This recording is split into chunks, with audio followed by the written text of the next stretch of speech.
Hello everyone, I am Advocate Gaurav Pachauri, postgraduate from Dr. Ram Manohar Lohia National Law University. Welcomes you all on this platform of Target for IQ, where we prepare you for judiciary, APU, and other law competitive examinations. This is my third video for Himachal Pradesh Judiciary. Today's questions are from criminal law, and these questions are very important from prelims point of view. चलिए, so let's begin. My first question is, power to close liquor under section 14 of Himachal Pradesh Excise Act is vested in A. State government, B. Excise and taxation officer, C. District magistrate, D. Financial commissioner and district magistrate. इसका answer होगा first का D. तो हमारे पास ये power किस में waste करती है? फाइनेंशियल कमिश्नर और डिस्ट्रिक्ट मजिस्ट्रेट में. अगर हम लोग सेक्शन 14 पढ़ें तो देखिए क्या लिखा हुआ है. Financial commissioner shall prescribe the day on which any liquor vend shall remain closed for observance of dry days approved by state government और election commissioner of India. तो ये देखिए हमारा एक तो यहाँ से निकल गया. दूसरा अगर हम इसका प्रोवाइजो पढ़ेंगे तो हमें दूसरी अथॉरिटी मिल जाएगी. If the district magistrate receives an information that a riot और अनलॉफुल असेंबली हैज़ अकर्ड या फिर लाइकली है in the vicinity of a liquor vend, he may record the reasons in writing, require the licensee of such a liquor to keep the vend closed on such particular occasions. ठीक है, तो हमारे पास ये पता चल गया कि फाइनेंशियल कमिश्नर के भी पास पावर है और डीएम के भी पास पावर है. चलिए हम आगे चलते हैं. If a licensee holder or any person acting on his behalf sells or delivers liquor to any person apparently under the age of 18 year, he shall be punished with. अब देखिए इसका आंसर हमें मिलता है सेक्शन 26 में.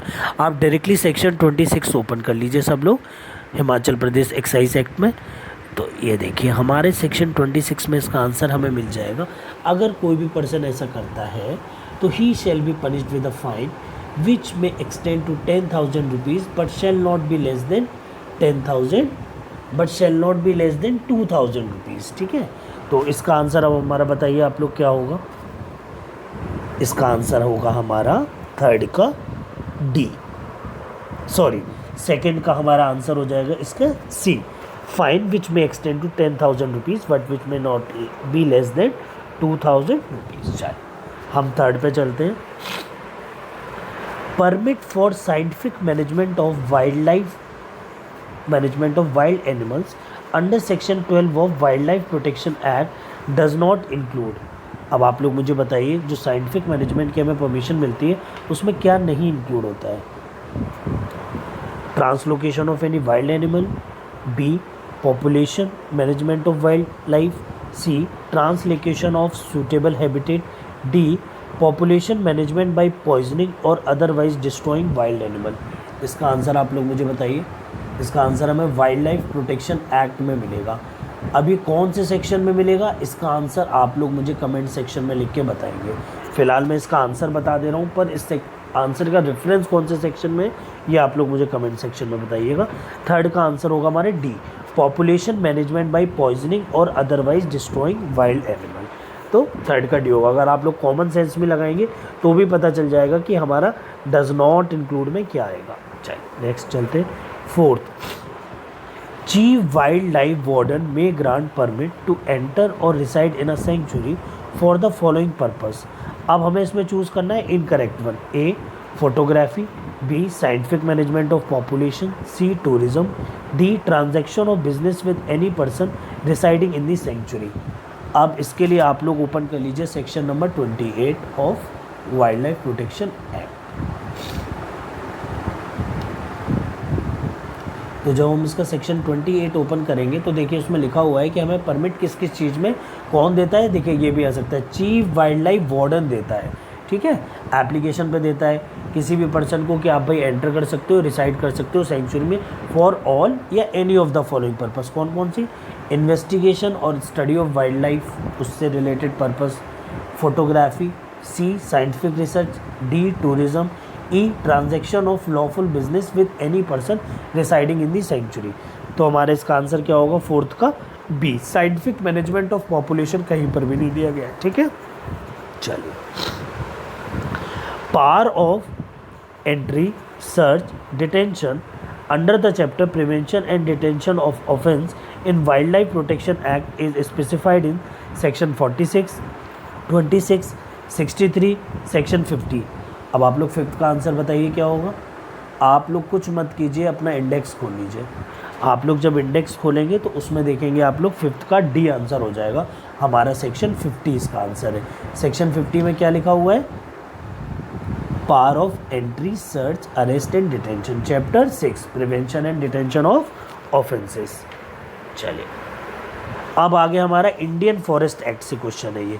Provision for protected forest is mentioned in following section of Indian forest act, section 29, section 28, section 33, section 3। अब आप लोग बताइए इंडियन फॉरेस्ट एक्ट में कहाँ पे दिया गया है।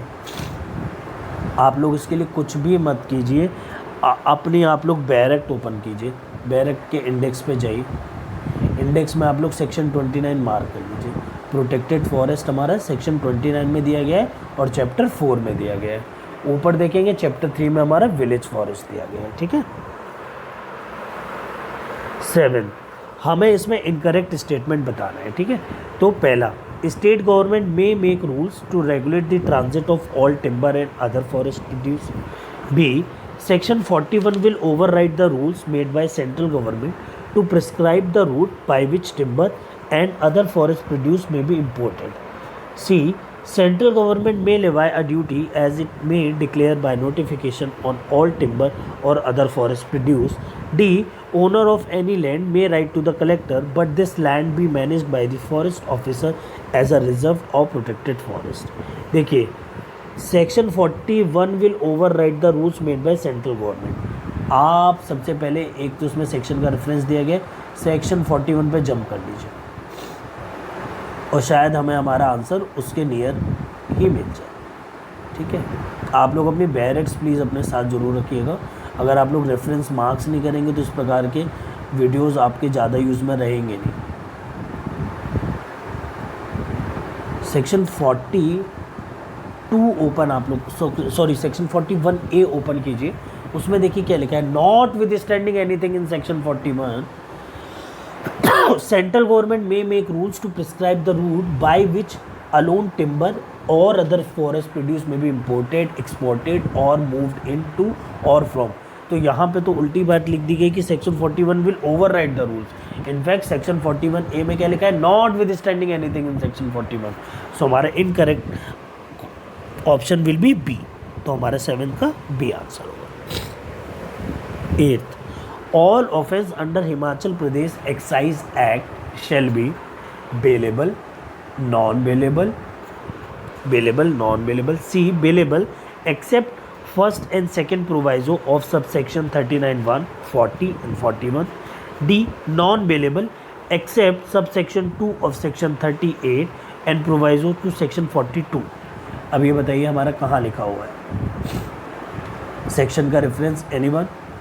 सेक्शन 53 में आप देखेंगे तो हमें इसका रेफरेंस मिलेगा और 8th का हमारा correct answer will be C.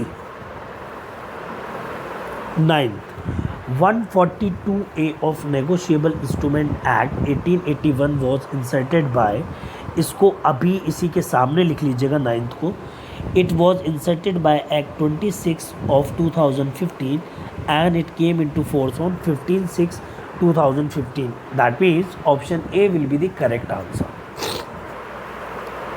10th, explanation to section 138 of NI Act 1881, debt or other liability means A, apart debt, B, legally enforceable debt or other liability, C, existing debt, D, future debt। आप लोग section 138 open कीजिए NI Act का, उसमें जब आप लोग देखेंगे तो वहाँ लिखा हुआ है लीगली इन्फोर्सेबल डेट और अदर लाइबिलिटी। ठीक है, लीगली इन्फोर्सेबल डेट और अदर लाइबिलिटी, तो 10th का correct answer will be B. 11th में चलते हैं, complaint under section 138 of NI act must contain the following ingredients. क्या? A. There is a legally enforceable debt. B. The check was drawn from account of bank for discharge in whole or in part of any debt or other liability which presuppose a legally enforceable debt. C. Check so issued has been returned due to insufficiency of funds. D. All of the above. आप लोग section 138 जो दिया गया है ना, एक बार उसको पढ़िए, उसके इंग्रेडिएंट्स बनाइए और फिर इससे मैच कीजिए कि क्या ये सारे ऑप्शन सही हैं या फिर नहीं. ये आप लोगों का टास्क है. ठीक है, चलो moving on to next. Section 145 of negotiable instrument act 1881 deals with A cognizance of offences. B presumption in favour of holder. C offence by companies. D evidence on affidavit. आपको इंडेक्स से ही answer पता चल जाएगा. The correct answer will be 12th का D. Section 2J of Himachal Pradesh excise act deals with denatured. B medical preparations. C warehouse. D export. 13th का correct answer will B, बताइए. Section 13th का correct answer will B D.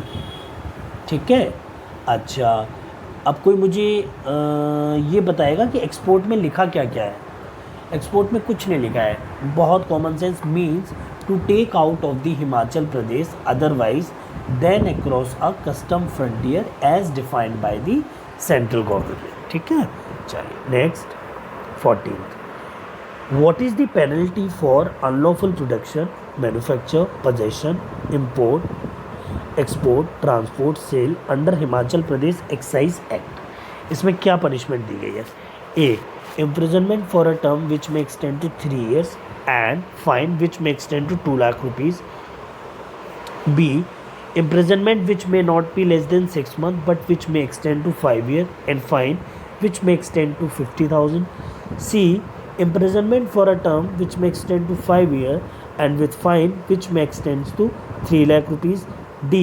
Fine of 1 lakh rupees. आप लोग बताइए. 14th का correct answer will be A. Please open your section number 39. आप लोग section 39 open कीजिए हिमाचल प्रदेश एक्साइज एक्ट का.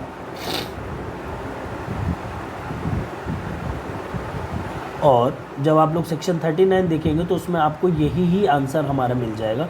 क्या लिखा हुआ है? Penalty for unlawful production, manufacture, possession, import, export, transport. ठीक है, तो इसमें जब आप लोग देखेंगे तो क्या लिखा हुआ है? Shall be punishable for every such offence with imprisonment for a term which may extend to 3 years and with fine which may extend to 2 lakh rupees but shall not be less than 5,000 rupees. तो section 39 penalties हमारी कहाँ दी गई है? Offence और penalties chapter 6 में दी गई है. चलिए moving on to next. Section 79 of Himachal Pradesh excise act deals with A measures, weights and testing instruments. B protection of action taken in good faith. C power of collector to take grants under his management or resell and recover. D penalty in lieu of confiscation. अब आप लोग बताइए. देखिए इसमें section का तो reference की हमें ज़रूरत नहीं है क्योंकि हमारा सेक्शन लिखा हुआ है. तो 15th का correct answer will be protection of action taken in good faith. चलिए next. Chapter 9 of Himachal Pradesh excise act deals with, बताइए किससे डील्स करती है? Appeal and revision. B general provision. C confiscation. D composition. तो 16th का correct answer will be A. Appeal and revision से deal करता है चैप्टर 9. चलिए. Licence for sale in more than one district as provided under section 28 of Himachal Pradesh excise act shall be governed bye. तो देखिए इसमें section का भी रेफरेंस दिया गया है. ठीक है, किससे? State government only. B collector. C financial commissioner only. D financial commissioner after the approval of state government. Section 28 को आप जब रीड आउट करेंगे तो इसका आंसर हमें मिलता है 17th का सी, यानी फाइनेंशियल कमिश्नर ओनली. चलिए. Section 2 clause 15 of wild life protection act defines collector. B dealer. C habitat. D manufacturer. तो अभी हमारा क्या आ जाता है? वाइल्ड लाइफ प्रोटेक्शन एक्ट आ जाता है. तो इसमें हमारा कौन सा बोला गया है? Section 2 clause 15. तो 2 क्लॉज 15 आप जब ओपन करेंगे तो आपको पता चल जाएगा ये हैबिटेट की बात कर रहा है.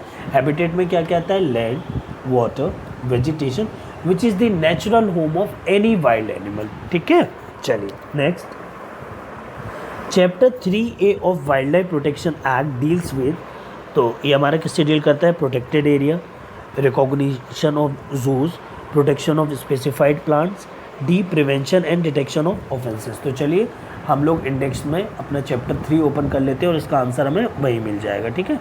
तो चैप्टर 3A हमारा किससे डील करता है बताइए? प्रोटेक्शन ऑफ स्पेसिफाइड प्लांट से डील करता है हमारा चैप्टर 3A, ठीक है। और एक इसमें कहाँ से कहाँ तक है? सेक्शन 17A से लेकर 17H तक है। अच्छा, चैप्टर 4 किससे डील करता है? वो हमारा प्रोटेक्टेड एरियाज से डिस्कस करता है। चलिए next, time limit for completion of acquisition proceeding under section 25A, हमें सेक्शन का रेफरेंस मिला हुआ है, of wild life protection act is A, within a period of 2 years from the date of notification of declaration of sanctuary under section 18. B, within a period of 6 months from the date of notification of declaration of sanctuary. C, within a period of 3 years from the date of notification of declaration of sanctuary under section 18. D, within 3 months of the date of declaration of sanctuary. So 20th का correct answer will be A. चलिए, national tiger conservation authority means tiger conservation authority constituted under section, तो 21 का हमारा correct answer will B 38L। आप लोग 38L open कर लोगे तो आपको ये इंडेक्स में ही आंसर दिख जाएगा, ठीक है। 38L देखिए आप ओपन करते हैं तो 38 के एल में क्या लिखा है? Constitution of national tiger conservation authority. और ये कौन सा चैप्टर है? 4B। तो नेशनल टाइगर कंजर्वेशन अथॉरिटी से रिलेटेड चैप्टर आता है तो वो 4B होगा। Section 38J of wild life protection act deals with constitution of steering committee, B prohibition of teasing in a zoo, C annual report, D offence by companies. तो हमारा 22 का correct answer will be prohibition of teasing in a जू। तो आप 38J को mark कर लीजिए अपनी बैरक्स में, तो उसमें लिखा हुआ है prohibition of teasing in a जू। चलिए next, section 2 clause 4A of Indian forest act deals with, अभी किसके बारे में बात कर रहे हैं? Forest offence, owner, river, tree. अब बताइए आप लोग, सेक्शन 2 क्लॉज 4A हमारा ये किस चीज़ से डील करता है इसमें? बताइए। सेक्शन 23 हमारा का जो है उसका correct answer will be B. इसमें हमारे ओनर से डील किया जाता है, ठीक है। चलिए अब हम नेक्स्ट चलते हैं। Power to impose duty on timber and other forest produce under section 39 of Indian forest act vest in A central government, B state government, C forest settlement officer, D chief conservator of forest. तो 24 का correct answer will be A, यानी ये power waste करती है किसमें? Central government में। चलिए, section 45 of Indian forest act deals with, किससे डील करता है? A certain kind of timber to be deemed property of government until title proved and may be collected accordingly. B, government and forest officers not liable for damages to forest produce at depot. C, power to assume management of forest. D, protection of forest at the request of owner. So 25th का correct answer will be section 45 deals with certain kind of timber to be deemed property of government until their title proved and may be collected accordingly. So 25th का correct answer will be A. 26. Formation of village forest dealt by which of the following section of Indian Forest Act? So 26 का correct answer will be B, यानी section 28 deals करता है formation of village forest से as dealt under Indian forest act 1927। अच्छा चलिए नेक्स्ट, contravention of the act prohibited under section 26 of Indian forest act leads to a penalty of A, minimum imprisonment of 1 month which may extend to 2 years, B, imprisonment for a term which may extend to 2 years or with fine which may extend to 500 rupees or both, C, imprisonment for a term which may extend to 6 months or with fine which may extend to 1000 rupees or both, D, imprisonment for a term which is not less than 3 months but which may extend to 6 months or fine 1000 rupees or both। बताइए अब 27 का answer आप लोग मुझे देंगे, ठीक है। चलिए थैंक यू सो मच। आप लोगों का कोई भी डाउट है हिमाचल प्रदेश जुडिशरी को लेके, आप लोग प्लीज़ हमारे YouTube channel target for IQ पर सत्येंद्र सर का नंबर दिया हुआ है, आप लोगों ने डायरेक्टली कॉल कर सकते हैं, व्हाट्सएप कर सकते हैं। हमारी टेस्ट सीरीज़ भी चल रही है हिमाचल प्रदेश जुडिशरी को लेके, और आपका इन क्वेश्चंस को लेके कोई भी डाउट हो तो please do ask me in the comment section. Thank you so much and have a nice day everyone.